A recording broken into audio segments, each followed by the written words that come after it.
He shouldn't have survived that jump. No one should have. 30,000 feet in the air, freezing winds, pitch black night, dense forest below. And yet, no body was ever found, no parachute, no trace, just a man who stepped off a plane and disappeared. This is the story of D.B. Cooper, and to this day, no one knows who he really was. On November 24th, 1971, the day before Thanksgiving, a man walked into an airport in Portland, Oregon. Nothing about him stood out. Mid-40s, calm, well-dressed. A dark suit, white shirt, black tie.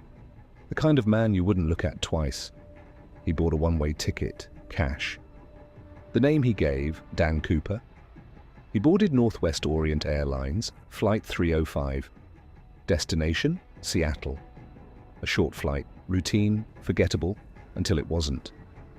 He took his seat near the back of the plane, ordered a drink, bourbon and soda, and waited. Not nervously, not impatiently, just waiting. At some point, he handed a note to a flight attendant. She didn't read it right away. Men slipped her notes all the time, phone numbers, flirting. She assumed it was the same thing, until he leaned closer and quietly said, "You should read that." She did, and everything changed. The note was simple, direct. "I have a bomb." At first, it didn't feel real until he opened his briefcase, just enough for her to see inside. Wires, red cylinders, a battery. Whether it was real or not, no one was willing to test it. He didn't panic. He didn't shout. He stayed calm, controlled. This was just another task. He gave his demands. $200,000 in cash, 4 parachutes, no tricks, no delays, or the bomb would be used. And then he went back to sipping his drink. When the plane landed in Seattle, everything happened exactly as he asked. Passengers were released, money delivered, parachutes handed over. No resistance, no confrontation, because no one knew what he might do. And then something strange happened. He didn't leave. He stayed on the plane, along with a small crew, and ordered them back into the air.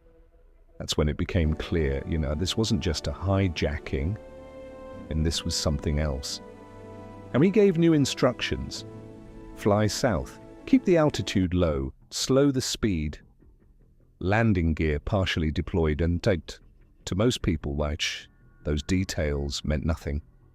But to someone who understood aviation, they meant everything, because those were the conditions for a parachute jump. Somewhere over the forests of the Pacific Northwest, in the middle of the night, he stood up, took the parachutes, and moved toward the rear of the plane. The crew stayed in the cockpit. They couldn't see him, only feel what happened next. A sudden rush of cold air, the rear staircase opening, or the plane shifting, and then nothing. D.B. Cooper was gone. No one saw him jump. No one knows exactly where he landed. Search teams were deployed immediately. Helicopters scanned the forests. Ground crews combed the terrain. But there was a problem. They didn't even know where to look. But the weather that night was brutal. Rain, wind, darkness. If he jumped, survival would have been almost impossible. But still, no body was ever found. Years passed. The case remained open. And then something unexpected happened. In 1980, a young boy was playing near a riverbank, digging in the sand, when he found something buried. Bundles of cash, decaying, faded, but still recognizable. The serial numbers matched the ransom money, which only raised more questions. And if Cooper survived, hacked, why leave the money behind? If he didn't, where was everything else? Parachute, the body, any trace at all? Nothing else was ever found. Over the years, dozens of suspects were investigated. Men with military backgrounds, skydivers, former pilots. Some seemed perfect, until they weren't. One man matched the description, had the skills, the knowledge, but his DNA didn't match. Another had a suspicious past. Unexplained money, but no solid evidence. Every lead ended the same way. Nowhere. And that's what makes this case different. It's not just unsolved, it's incomplete. Because something doesn't add up.